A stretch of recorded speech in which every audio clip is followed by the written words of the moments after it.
From the MAC basketball tournament. Let me ask you the most important question I'm going to ask you, Sam Blum, from the Saratogian and Troy Record. Is it redundant to say tournament playoffs?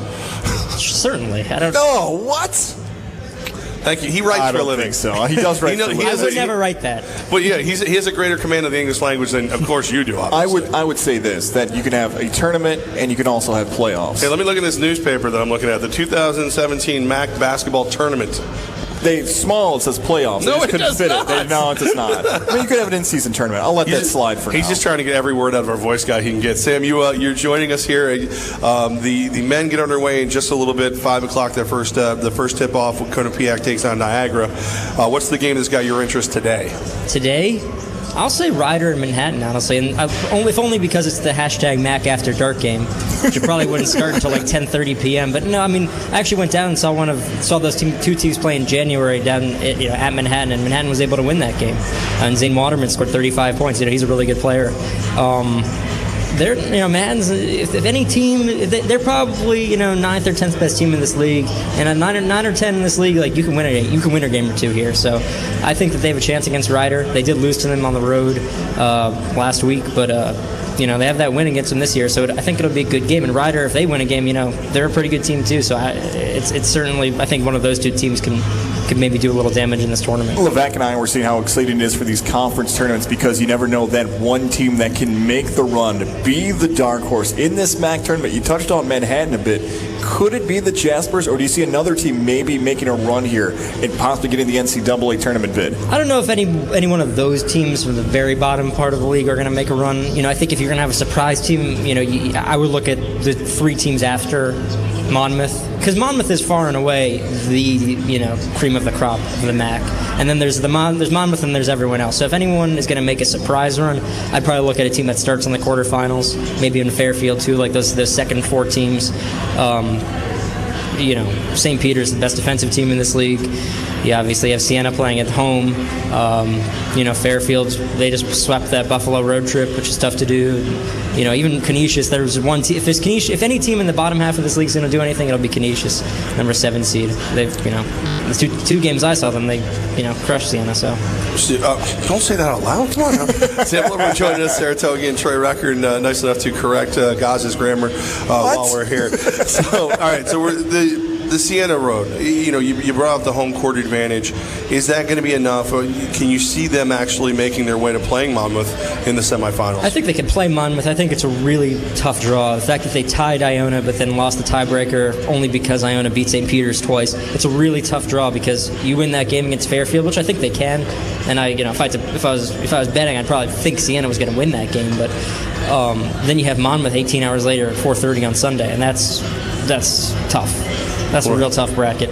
If they had gone that 3 seed, then you have St. Peter's, and a little more time off. It's a much different outlook on this tournament. Monmouth on a very short rest. Jimmy Patsos, none of those guys are going to talk about it. And then obviously, the news today that Nico Clarith, hurt himself at practice certainly doesn't help. We've been here. Please give us the info on Nico Clarith. Yeah, apparently he, I'm not exactly sure what the injury is, but he wasn't at practice today. They're not certain if he'll be playing on Saturday. So, and if you're not playing Saturday, you might not be playing Sunday either. So they've learned to win without him, but it's definitely going to be a tough road. From what I understand, they're not certain about his status, and they'll probably know more tomorrow. That's a huge difference in that matchup possibly down the line. Now, we just talked to Roger Weiland. He said Levon Long could be the difference, a guy who could really have a breakout conference tournament. Is it still Long, or do you believe Nico Clarith, if he's healthy, could be the difference between seeing him making a deep run or getting bumped early? I mean, you have to look at Nico Clarith and you have to say, okay, well, in the past 7 games since he came back, they're 5-2, and their 2 losses are to Monmouth. So Levon Long, I understand where Roger's coming from. This guy's, when he's on, there's no more versatile player in this conference. I thought he, totally got a raw deal by not being on any of the all-MAC teams, but, obviously Levon can pass the ball probably better than most guys on this team. He can actually dribble. He can shoot. He's, when he's engaged, as Jimmy says, and he's not always engaged, and that's why it's a big if. But if he is, he's a real tough matchup for a lot of players in this league. But Nico, that's Right. that guy is, it's always a hot topic with Nico Clareth. It's never a dull moment. Even when he doesn't want it to, I don't think he had any control over this injury, but he's always the guy people are talking about, and I'm really interested and hope for a speedy recovery for him, obviously. Simple, I'm with us right now, 104.5 The Team. We're live from the Times Union Center, the MAC tournament. Together. 3 of the ladies' games have already happened. The men are about to get underway in about 7 minutes.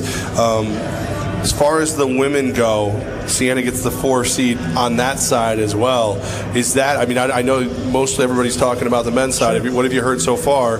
Can Jackie Benitez and everybody get it done? Well, Jackie Benitez is, I've seen a couple of her games this year, and, she's one of those players where I think it was, not the last game at the Times Union Center, but their first game against Monmouth where she had 34 points and couldn't miss. When she's on, that's a real, Siena's a tough out. She's one of the best players in this league, potentially, but she's also could be one of the worst players on any given night, too, at least offensively. Siena, they're playing Iona. They beat Iona twice. And as Coach Jax pointed out the other day, 2 years ago, they ended Iona's season. Last year, Iona ended their season. So I guess they're kind of hoping to do another little trade-off here. And that's a good, Siena. It's tough. It's another tough draw. Another good 4-5 game. That's the matchup to watch. I think in the quarterfinals, that'll be a really good game. I think we're wishing Jackie Benitez and her squad the best of luck in that match. Coach Jax as well. I just want to swing it back to the men's quickly. ESPNU. Late Maction action, hashtag Maction After Dark, all that coming up.